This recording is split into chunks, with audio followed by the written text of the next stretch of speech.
השעה שעת בוקר מוקדמת, ואנחנו החלטנו לבדוק את האמרה שהצבא צועד על קיבתו. אנחנו עושים את זה בעזרת המזנון הזה כאן שמאחוריי. המזנון הזה הוא אחד מ-13 אשר מציבה האגודה למען החייל, והיא מאכילה את החיילים שלנו בשקשוקות על הבוקר. היום יום השקשוקה עם הדודות שלנו, המתנדבות. כמה השקשוקות כבר עברו בבטן הזאת? אכלתי 2. 2 היום? כן. אכלת כבר 2 שקשוקות, זו השלישית שלך? כן. אמרו לי שהשקשוקה הזאת מטובלת בסודה לשתייה? ממש לא, לפי איך שהחיילים נראים לא נראה לי. אז לפי מה? איך שמסתכלים עליי. אבל על הזמן. רגע, מסתכלים עליך החיילים או על השקשוקה? לא נעים להגיד בטלוויזיה. זה בסדר, אנחנו אינטרנט. יש כאלה שאוהבים סבתות, כן. בוקר טוב, אתה רעב? לא, האמת באתי עם חבר, הוא רוצה לאכול הרבה. בואי, כל המדינה. סבבה, אחי. האם השקשוקה הזאת יותר טובה מהשקשוקה של אמא? אמא לא מבשלת, מזמינים פיצות. איך השקשוקה הזאת לעומת השקשוקה של הבית? מצוינת. שקשוקות של ויינט יותר טובות משל הדודות. שקשוקות של ויינט.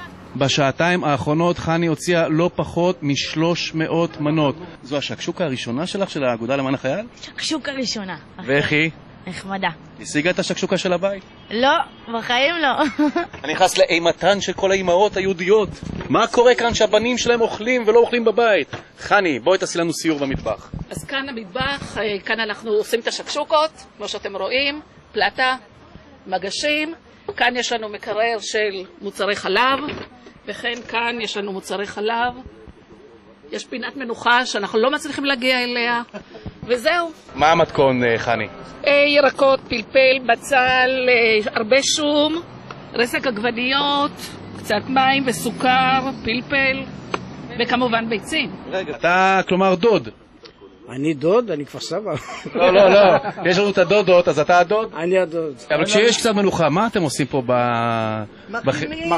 מכינים את זה לקראת לגל הבא. יש פעילות פה מעבר לשקשוקות? לא. כשאני החזקתי את המגש הזה, איש לא התקרב אליי. אז מה הסוד שלכן של הדודות? חיוך, נתינה עם כל הלב, חיבוק לחיילים. אני זוכרת את הילדים שלי כשהם היו חיילים, והם מאוד נהנו מהדודות, ואני היום עושה אותו דבר.